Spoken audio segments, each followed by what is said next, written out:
আগমনী দেবী তাদের গ্রামের মহাজনের কাছ থেকে টাকা ধার করে তার 3 মেয়ে পুষ্পা, সুমনা এবং সীমাকে শহরে পড়াশোনা করতে পাঠায়। পড়াশোনা করে তার 3 মেয়ে শহরে চাকরি পেয়ে যায়। চাকরি পাওয়ার পর তারা ভালো বড়লোক ছেলে দেখে বিয়ে করে নেয়। বিয়ে করার পর তারা নিজেদের জীবন নিয়ে এতটাই ব্যস্ত হয়ে ওঠে যে তারা নিজেদের গরিব মায়ের আর কোনো রকম খোঁজ খবর নেয় না। আমার 3 মেয়েকে আমি কত কষ্ট করে পড়াশোনা করালাম, কিন্তু 6 মাস হয়ে গেল, ওদের তো কোনো পাত্তাই নেই। আমার তো ফোনই ধরছে না। কি যে করি আমি কিছুই তো বুঝে উঠতে পারছি না। অনেক ভাবনা চিন্তা করার পর আগমনী দেবী শহরে গিয়ে পৌঁছায়। সে তার 3 মেয়ের ছবি নিয়ে শহরের পুলিশ স্টেশনে গিয়ে সমস্ত কথা জানায়। 2-1 দিনের মধ্যেই পুলিশ সীমা, পুষ্পা এবং সুমনাকে খুঁজে বার করে। আপনারা কিরকম মেয়ে? হ্যাঁ, আমাদের মা আপনাদেরকে হন্য হয়ে খুঁজে বেড়াচ্ছে, অথচ আপনারা মায়ের সঙ্গে কোনো রকম সম্পর্ক পর্যন্ত রাখেন না। দেখুন, আইনের কাছে কিন্তু এটা গুরুতর অপরাধ। আপনাদের নিজেদের মায়ের তো আপনাদের নিতেই হবে। পুলিশ ইন্সপেক্টরের কথা শুনে 3 বোন খুবই ভয় পেয়ে যায়। তাই তারা তাদের মায়ের দায়িত্ব নেবে এরকম প্রতিশ্রুতি দিয়ে পুলিশ স্টেশন থেকে তাদের মাকে ফিরিয়ে নিয়ে আসে। কিরে, তোরা নাকি বিয়ে করেছিস শুনলাম। চল, আমাকে তোদের শ্বশুরবাড়ি দেখাবি। আমি কবে থেকে তোদের খোঁজ পাওয়ার চেষ্টা করছি, অবশেষে তোদের খোঁজ পেলাম। তোদের কি নিজের মাকে দেখতে একটু ইচ্ছা করে না? মায়ের কথা শুনে 3 বোন খুবই বিপদে পড়ে, কারণ তাদের মা ভীষণই গরিব। তার পোশাক আশাকও মোটেই তাদের শ্বশুরবাড়ির লোকেদের মতো স্ট্যান্ডার্ড ছিল না। তাই তারা নিজেদের মাকে বড়লোক শ্বশুরবাড়িতে নিয়ে যেতে ভীষণই লজ্জা পায়। এই দিদি, মাকে তো আমাদের দেখাশোনা করতেই হবে, তা না হলে যদি আবার পুলিশ স্টেশনে কমপ্লেন করে দেয় তখন কিন্তু আরো বিপদ হবে। কিন্তু মা তো আমাদের শ্বশুর বাড়িতে যেতে চাইছে, মাকে আমাদের শ্বশুর বাড়িতে নিয়ে গেলে চলবেই না, আমাদের কোনো মান সম্মান থাকবে না। আমাদের মাকে কিন্তু অন্য কোথাও রাখার ব্যবস্থা করতে হবে। হ্যাঁ, ঠিক বলেছিস। আমাদের মায়ের হতদরিদ্র অবস্থা দেখলে আমাদের শ্বশুরবাড়ির লোকেরা আমাদেরকে গরিব ভাববে। না বাবা, আমি কিছুতেই নিজের স্ট্যান্ডার্ড লো করতে পারবো না। আমরা বরং মায়ের জন্য অন্য একটা ছোট ভাড়া ঘর দেখে মাকে সেখানেই রেখে দেই। এভাবে 3 বোন মিলে যুক্তি করে তাদের মাকে নিজেদের শ্বশুরবাড়ি থেকে দূরে একটা জায়গায় নিয়ে যায়। সেখানকারই একটা ভাঙাচোরা ছোট ঘর ভাড়া নিয়ে তারা তাদের মাকে সেখানে রেখে আবার শ্বশুরবাড়িতে ফিরে যায়, যার ফলে আগমনী দেবীর ভীষণই খারাপ লাগে। এভাবে দেখতে দেখতে কিছুদিন কাটে। আগমনী দেবীর 3 মেয়ে সপ্তাহে একবার করে তাদের মায়ের কাছে যায় আর মায়ের হাতে কিছু টাকা দিয়ে আবার নিজেদের শ্বশুরবাড়িতে ফিরে যায়। কিন্তু আগমনী দেবী বারবার তাদের শ্বশুরবাড়িতে যাওয়ার কথা বললে 3 মেয়ে সবসময় নিজেদের মাকে এড়িয়ে সেখান থেকে চলে যায়। কিন্তু একদিন আগমনী দেবী ঠিক করে সে তার মেয়েদের শ্বশুরবাড়ি দেখেই ছাড়বে। তাই একদিন যখন তার 3 মেয়ে দেখা করতে আসে তখন সে তাদের পেছন পেছন যায় আর নিজের মেয়েদের শ্বশুরবাড়িটা চিনে নেয়। দেখতে দেখতে এভাবে আরো 2-1 দিন কেটে যায়। আজকে আমি আমার মেয়েদের পছন্দের গাজরের হালুয়া, ওলকপির ডালনা আর কষা মাংস রান্না করেছি। কতদিন আমার মেয়েদেরকে আমি মন ভরে খাওয়াতে পারিনি। আজকে শুধু আমার মেয়েদের নয়, বরং তার শ্বশুরবাড়ির লোকেদেরকেও আমি এই খাবারগুলো খাওয়াবো। এই যে, আমি কখন থেকে তোমাকে বলে যাচ্ছি আমি আমার মেয়েদের সঙ্গে দেখা করতে এসেছি, তুমি তো আমাকে ভেতরে ঢুকতেই দিচ্ছ না। আমার মেয়েদেরকে ডেকে দাও না। এই, আপনি একদম চুপ করুন তো। তখন থেকে একই কথা বলে যাচ্ছেন। আপনার মতো একটা গরিব ভিখারি কখনো আমাদের ম্যাডামের মা হতে পারেই না, বুঝেছেন? আপনি এখান থেকে যান, তা নাহলে আপনাকে ঘাট ধাক্কা দিয়ে তাড়িয়ে দেওয়া হবে। ঠিক এমন সময় সেখানে পুষ্পা এবং সুমনা চলে আসে আর তারা হঠাৎই নিজেদের মাকে শ্বশুরবাড়ির গেটের সামনে দেখতে পেয়ে ভীষণই ভয় পেয়ে যায়। এই মরেছে, মা এখানে কি করে এলো? এবার তো মনে হচ্ছে মাকে বাড়ির মধ্যে নিয়ে যেতেই হবে, তা না হলে মা কিছুতেই আমাদের পেছন ছাড়বে না। উফ, দিদি যদি জানতে পারে আমাকে ভীষণ বকবে। এই তো পুষ্পা, সুমনা, তোরা এসেছিস। কতক্ষণ ধরে আমি তোদের কাছে যাওয়ার চেষ্টা করছি, কিন্তু এই হতচ্ছাড়া পাজি লোকটা আমাকে কিছুতেই ভেতরে যেতে দিচ্ছে না। এই দেখ, আজকে আমি তোদের জন্য তোদের প্রিয় জিনিসপত্র রান্না করে এনেছি। কতদিন বাদে তোরা মায়ের হাতের খাবার খাবি বলতো? এমন সময় বাধ্য হয়ে পুষ্পা এবং সুমনা তাদের মাকে বাড়ির মধ্যে নিয়ে যায়। কিন্তু তখনই সেখানে তাদের বড় যা অন্তরা চলে আসে। আর অন্তরা আগমনী দেবীকে দেখে ভীষণই অবাক হয়, কারণ সেই সময় আগমনী দেবী অত্যন্ত কুৎসিত পুরানো একটা শাড়ি পরে থাকে, আর তাকে দেখে ভীষণই গরিব এবং ভিক্ষুকের মতো মনে হয়। বাবা, এই নাকি তোমরা নিজেদের মায়ের নামে খুব প্রশংসা করতে? তোমাদের বাপের বাড়ি নাকি আমার বাপের বাড়ির থেকেও অনেক বড় লোক, কিন্তু এখন তো দেখছি তোমাদের বাপের বাড়ির লোক আমাদের কাজের লোক হওয়ারও যোগ্য নয়। এরকম কথা শুনে আগমনী দেবীর ভীষণই খারাপ লাগে, সেই সাথে তার 3 মেয়েরও লজ্জায় মাথা নত হয়ে যায়। তুমি আমাকে যা খুশি তাই বলতে পারো, আমি সত্যিই কাজের লোক হওয়ার যোগ্য নই। আসলে আমি আমার 3 মেয়েকে অনেক কষ্ট করে ধার করে পড়াশোনা শেখানোর জন্য শহরে পাঠিয়েছিলাম। আজকে যে আমার মেয়েরা প্রতিষ্ঠিত হতে পেরেছে, আমি এতেই খুশি। এর থেকে বেশি কিছু আমার আর দরকার নেই। হ্যাঁ। আরে কে তুমি? কি সব উল্টোপাল্টা কথা বলছো? পাগল কোথাকার, যাও এখান থেকে। আর দিদি, তোমাকে কে বলেছে এটা আমার মা? অজানা অচেনা কেউ এসে বলবে এটা আমার মা আর তুমি বিশ্বাস করে নেবে? না না, এটা আমার মা নয়। এই যে, যাও যাও, এখান থেকে চলে যাও। আমরা তোমাকে কেউ চিনি না। যাও, এখনই এখান থেকে চলে যাও বলছি। মেয়েদের কাছ থেকে এরকম ব্যবহার পেয়ে আগমনী দেবী এমনই দুঃখ পায় যে সে তৎক্ষণাৎ সেখানে অজ্ঞান হয়ে পড়ে যায়। কয়েক ঘন্টা পর তার যখন চোখ খুলে, তখন সে নিজেকে আবার সেই পুরানো ভাড়া ঘরে দেখতে পায়। মা, তোমাকে কে বলেছিল আমাদের শ্বশুর বাড়িতে গিয়ে নিজেদের পরিচয় দিতে?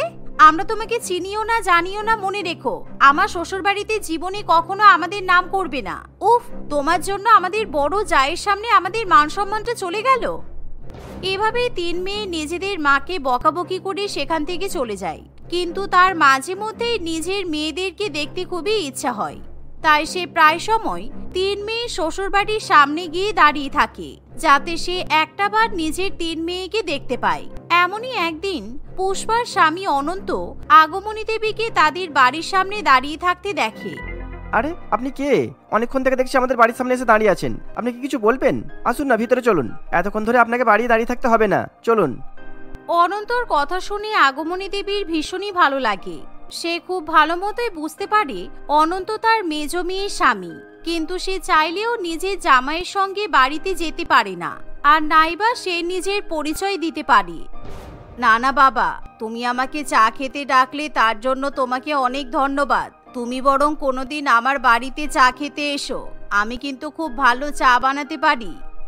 আরে আপনি এভাবে চলে যাবেন? দাঁড়ান, কিছুক্ষণের মধ্যে আমি অফিসে যাব। আমি গাড়ি করে আপনাকে নামিয়ে দিচ্ছি, আপনি একটু অপেক্ষা করুন, আমি এখনই রেডি হয়ে নিচ্ছি। আগমনী দেবী অনেকবার বারণ করলেও অনন্ত কোনো কথা শুনতে চায় না। সে জোর করে তাকে নিজেদের বাড়িতে নিয়ে যায়।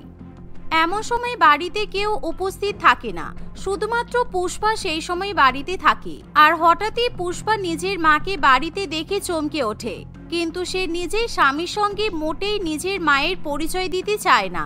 সে অনন্তর সামনে নিজের মায়ের সঙ্গে একেবারে অতিথির মতো ব্যবহার করে। কিছুক্ষণ বাদে চা খেয়ে আগমনী দেবী সেখান থেকে চলে যায়। এরই মধ্যে সুমনা এবং সীমা তাদের বড় যা অন্তরার সাথে শপিং করে বাড়িতে ফিরে আসে। আর তারা যখন পুষ্পার কাছ থেকে সব কথা জানতে পারে, তখন না দিদি, এভাবে হচ্ছে না। মাকে শহরে নিয়ে এসে তো বিপদে পড়লাম। মা বারে বারে আমাদের শ্বশুর বাড়িতে চলে আসছে। এরকম ভাবে চলতে থাকলে সবাই কিন্তু জেনে যাবে উনি আমাদের মা, তারপর কিন্তু আমাদের মান সম্মান ধুলোয় মিশে যাবে। এভাবেই মনে মনে 3 মেয়ে খুবই দুশ্চিন্তা করতে থাকে। কিন্তু অন্যদিকে সেদিনের পর থেকে পুষ্পার স্বামী অনন্ত এবং সুমনার স্বামী শেখর মাঝে মধ্যেই আগমনী দেবীকে দেখতে যায়। কিন্তু আগমনী দেবী চাইলেও নিজের জামাইকে আসল পরিচয় দিতে পারে না। এভাবেই দেখতে দেখতে আরো 2-1 দিন কাটে।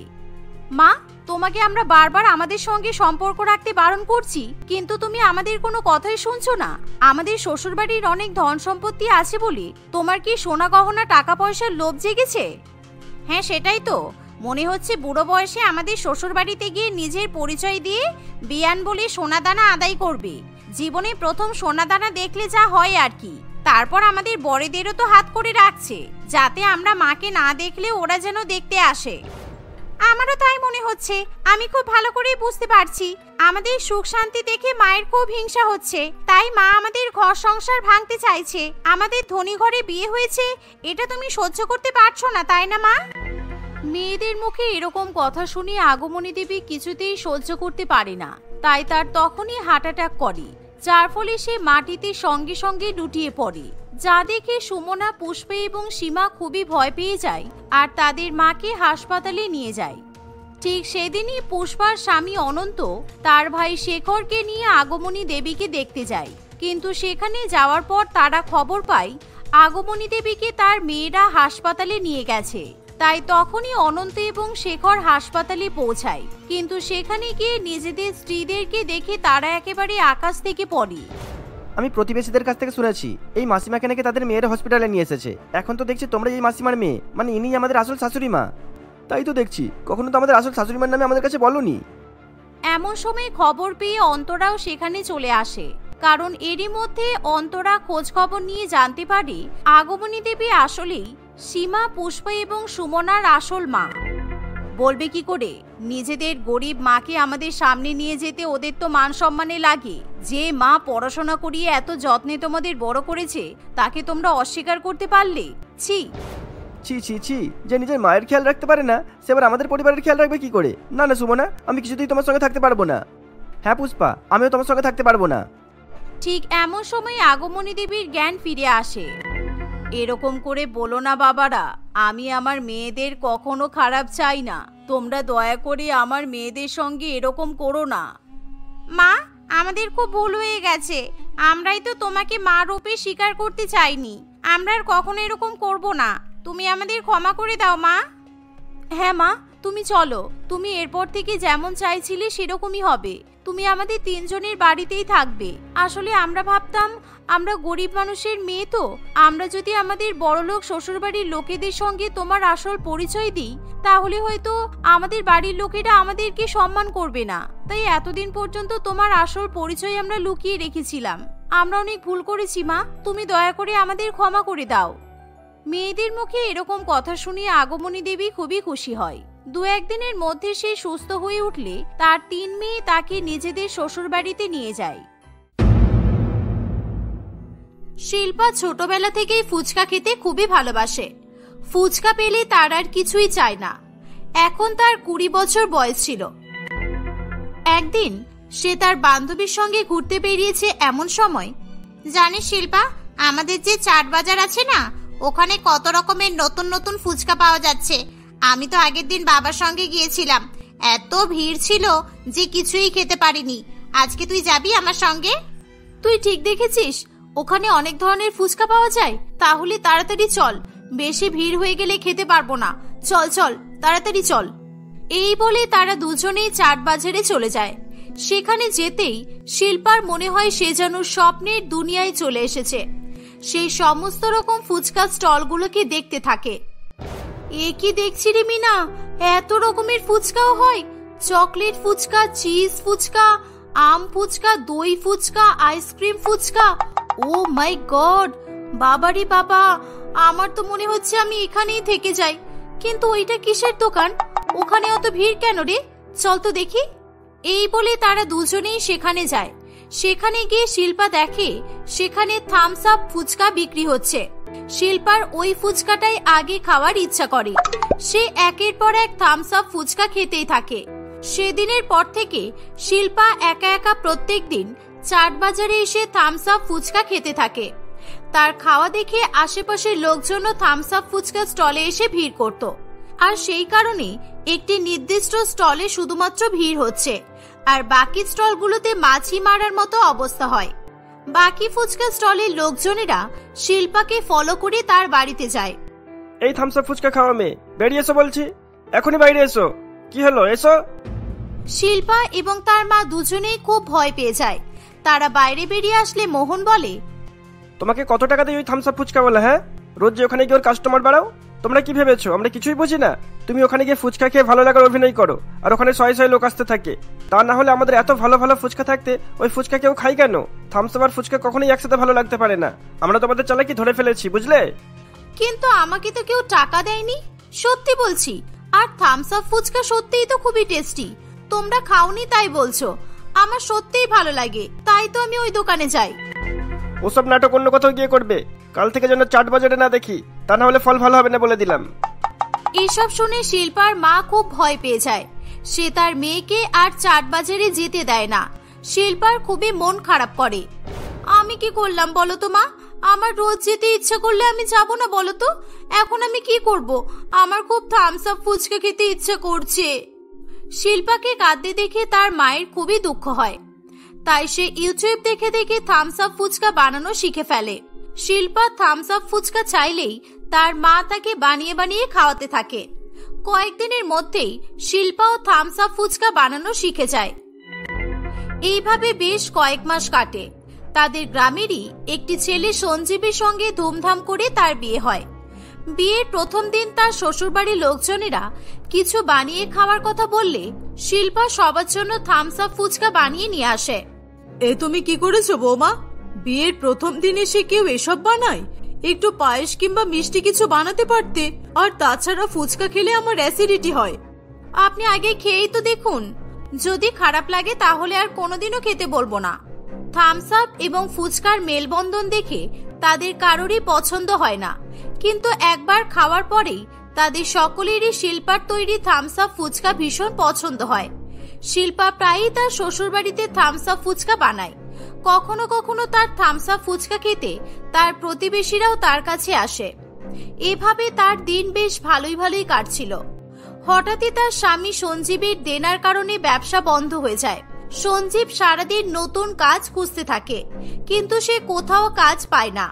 এদিকে চিন্তায় সে বিভিন্ন রকমের নেশা করা শুরু করে দেয়। এসব তুমি কি শুরু করেছো সঞ্জীব? মানছি তোমার কাজ নেই, তোমার মাথায় অনেক চিন্তা, কিন্তু তাই বলে তুমি রোজ নেশা করে বাড়ি ফিরবে? এভাবে সংসার চলে কখনো? তোমার কিছু নিয়ে চিন্তা থাকলে তুমি আমাকে বলো, মাকে বলো। বাইরে গিয়ে নেশা করার কি মানে? এই যাও তো এখান থেকে। সারাদিন আমাকে কি কি সহ্য করতে হয় তুমি জানো? তুমি এই গ্রামের বাইরে কতটাই বা দুনিয়া দেখেছো? হ্যাঁ, যাও এখন নিজের কাজ করো, আর নিজের পাড়া প্রতিবেশী সবাইকে ডেকে ডেকে থামস আপ ফুচকা খাও। কেউ জিজ্ঞেস করলে বলো আমার চাকরি চলে যাওয়ার খুশিতে খাওয়াচ্ছ। যাও। এইভাবে মেয়েটাকে বলিস না, সারাদিন কত কাজ করে বলতো। আর ওর ভালো লাগা বলতে তো ওই থামস আপ ফুচকা, সেটা খাওয়ার জন্য তুই এখন ওকে খোটা দিবি? তোর চাকরি চলে গেছে, তাতে ওর কি দোষ? ও কেন কষ্ট পাবে? আর যেন শিল্পার সাথে এরকম কখনোই কথা বলতে আমি না দেখি। যাও তো এখান থেকে, মেলা ফ্যাচ ফ্যাচ করো না। তোমাদের মেয়ে মানুষের বুদ্ধি আমার জানা আছে। তোমরা খালি সব জোগাড় করে দিলেই তবে গুছিয়ে কাজ করতে পারো। আমরা না থাকলে না তোমাদের সংসার ভেসে যেত। তাই বলছি, আমি যা করছি আমাকে করতে দাও, বিরক্ত করো না এখন। তারা অনেক বোঝালেও সঞ্জীব তাদের কোনো কথাই শোনে না। তাদের বাড়িতে প্রত্যেক দিনই এমন চিৎকার চেঁচামেচি লেগেই থাকতো। তাদের আশেপাশের বাড়ির প্রত্যেকেই তাদেরকে নিয়ে সমালোচনা করত। একদিন তাদের পাড়ার মনিকা দেবী তাদের বাড়িতে আসে। শিল্পা মা, কই গেলে? বাড়িতে আছো? অনেকদিন তোমার হাতে থামস আপ ফুচকা খাই না, তাই চলে এলাম। তোমাদের অসুবিধায় ফেলে দিলাম না তো আবার? না কাকিমা, কি যে বলেন না আপনি। আসলে অসুবিধা কেন হবে, কিন্তু আজকে তো আমি ফুচকা খাওয়াতে পারবো না কাকিমা। দেখছেন তো বাড়ির এই অবস্থা, কোনো উপকরণ নেই। এক বোতল থামস আপও বাড়িতে নেই। আমি নিজেই খাইনি কতদিন হয়ে গেল। আরে সেই কথা বলতেই তো এখানে এলাম আমি। আমাদের তো একটা ঠেলা গাড়ি এমনিই পড়ে আছে, তুমি চাইলেই ওটা নিয়ে নিজের একটা ফুচকা স্টল খুলতে পারো। তুমি যা ভালো থামস আপ ফুচকা বানাও, তাতে সবাই তোমার ফুচকা লুটে পুটে খাবে। কিন্তু কাকিমা, আমাদের গ্রামের চাট বাজারে তো একজন থামস আপ ফুচকাওয়ালা আগে থেকেই আছে। তার হাতে জাদু আছে। সে থাকতে আমার থেকে কেউ ফুচকা কেন কিনবে? সে কাজ পেয়ে অন্য শহরে চলে গেছে, তাকেই তো আমরা ঠেলা গাড়িটা ভাড়া দিয়েছিলাম। সে এখন নেই। চাট বাজারের ওই থামস আপ ফুচকাওয়ালার জায়গা এখন ফাঁকাই আছে। আর তুমি চিন্তা করো না, তোমাকে ঠেলা গাড়ির ভাড়া দিতে হবে না। একদিন তুমি আমাকে অনেক থামস আপ ফুচকা খাইয়ে আমার মন ভরিয়ে দিয়েছো, তার বদলে আমি এইটুকু করলাম মাত্র। মনিকা দেবীর এই কথা শুনে শিল্পা যেন আশার আলো দেখতে পায়। সে তার সমস্ত জমানো টাকা দিয়ে থামস আপ ফুচকা বানানোর উপকরণ কিনে নিয়ে আসে। পরের দিন থেকে সে থামস আপ ফুচকা বিক্রি করতে শুরু করে। আসুন আসুন আসুন, শিল্পার হাতে তৈরি থামস আপ ফুচকা খান। একবার খেলে বারবার খাবেন। 10 টাকায় 3টে, 20 টাকায় 8টা। আসুন আসুন। এই বলে সে ফুচকা বিক্রি করা শুরু করে। চাট বাজারে প্রথম মহিলা ফুচকা বিক্রেতা দেখে সবাই তার কাছে আসা শুরু করে এবং তার প্রত্যেক দিন অনেক অনেক ফুচকা বিক্রি হতে থাকে। কিন্তু এই দেখে মোহন এবং তার সঙ্গী সাথীরা হিংসায় জ্বলে পুড়ে যায়। এ তো দেখছি আচ্ছা ধরি বাজে মেয়ে মানুষ, একে তো এই বাজারে ফুচকা খেতে আসতে বারণ করলাম, এই মেয়ে তো দেখছি ফুচকা বিক্রি করতে চলে এলো। এবার থেকে আটকাটা তো সমস্যার ব্যাপার হয়ে যাবে। ঠিক বলেছে মোহন দাদা, রঞ্জনটা চাকরি পেয়ে যাবো একটু শান্তি পেয়েছিলাম, ভেবেছিলাম এবার একটু ভালো বিক্রি বাটা হবে, নয়তো সবাই থামসআপ ফুচকাই কিনে খেত। আর এই দেখো, রঞ্জন গিয়ে 1 সপ্তাহ হয়নি আর এই মেয়ে চলে এলো।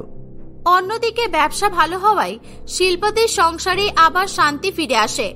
সঞ্জীবও ধীরে ধীরে নেশা করা ছেড়ে দেয়। কিন্তু তাদের এত সুখ সহ্য হয় না মোহন এবং তার সঙ্গীদের। তারা প্রতিনিয়ত শিল্পাকে বিরক্ত করতে থাকে। তারা কোনোদিন তার চোখের আড়ালে তার ফুচকার আলুতে আরশোলা ছেড়ে দেয়, কোনোদিন ইচ্ছা করে থামসআপের বোতল ভেঙে দেয়। এভাবে দিনের পর দিন শিল্পার জিনিস নষ্ট হয়ে অনেক ক্ষতি হতে থাকে। না, এভাবে আর হবে না। এখানে ব্যবসা করলে আমার লাভের থেকে বেশি ক্ষতি হয়ে যাবে। আমাকে অন্য কোনো ব্যবস্থা করতে হবে। এরা খুবই খারাপ। এরা আগেও আমাকে ধমক দিয়েছিল। আমাকে অন্য কোনো ব্যবস্থা করতে হবে। এই বলে সে সেদিন তাড়াতাড়ি তার স্টল বন্ধ করে সেখান থেকে চলে যায়। তাকে তাড়াতাড়ি বাড়ি আসতে দেখে তার শাশুড়ি মা এবং স্বামী খুবই অবাক হয়। কি ব্যাপার বৌমা, আজকে এত তাড়াতাড়ি চলে এলে যে? কেউ কিছু বলেছে? চাট বাজারের বাকি ফুচকার দোকানের মালিকেরা আমাকে ব্যবসা করতে দেবে না মা। ওরা প্রত্যেকদিন আমার জিনিস নষ্ট করে দেয়। আমার চোখের আড়ালে কখন ওরা এসব করে আমি টেরও পাই না। এভাবে আমার অনেক ক্ষতি হয়ে যাচ্ছে। এই শুনে তার শাশুড়ি মা খুবই রেগে যায়। কাল থেকে আমি তোমার সঙ্গে যাব।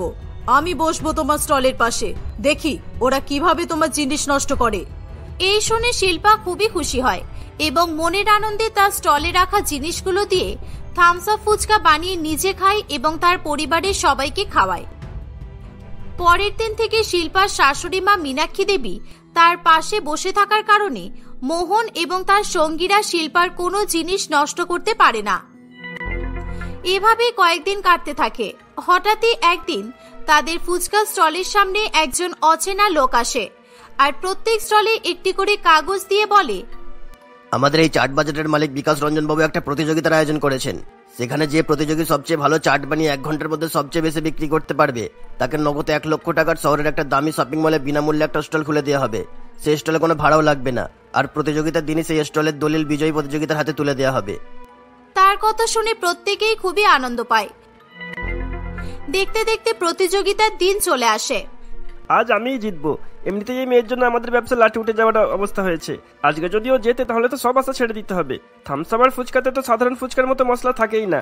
এই মেয়ের সব থামসআপের বোতলে আমি ফুচকার মশলা মিশিয়ে দেবো। লোকে খেয়ে পাগল হয়ে যাবে, কেউ এই ফুচকা খাবে না। মোহন ভিড়ের মধ্যে চালাকি করে শিল্পার সমস্ত থামসআপের বোতলে মশলা মিশিয়ে দেয়। কিছুক্ষণ পরেই প্রতিযোগিতা শুরু হয়ে যায়। শিল্পার ফুচকার দোকানে ভিড় যেন কমতেই চায় না। একের পর এক লোক আসতেই থাকে এবং বাকিদের দোকান ফাঁকা পড়ে থাকে। কি মোহন বাবু, অবাক হয়ে গেলেন তো? আপনার মশলা মেশানো থামসআপ ফুচকা খাইয়ে আমি জিতে যাব মনে হচ্ছে। আপনি হয়তো মশলা থামসআপ কখনো খাননি। মশলা থামসআপ সাধারণ থামসআপের থেকে অনেক বেশি সুস্বাদু হয়। আর আপনি নিজের অজান্তেই আমার ক্ষতি করতে গিয়ে আমার অনেক বড় উপকার করে ফেলেছেন। আমার জেতার রাস্তা আরো প্রশস্ত করে দিয়েছেন। মানে তুমি কিভাবে জানলে আমি মিশিয়েছি? শুধু শুধু দোষ দিচ্ছ কেন?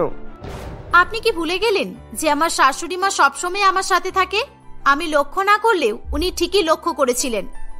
লজ্জায় মোহনের মাথা নিচু হয়ে যায়। সে নিজের ভুল বুঝতে পেরে শিল্পার কাছে তার সমস্ত খারাপ কথা এবং অপরাধের জন্য ক্ষমা চায়।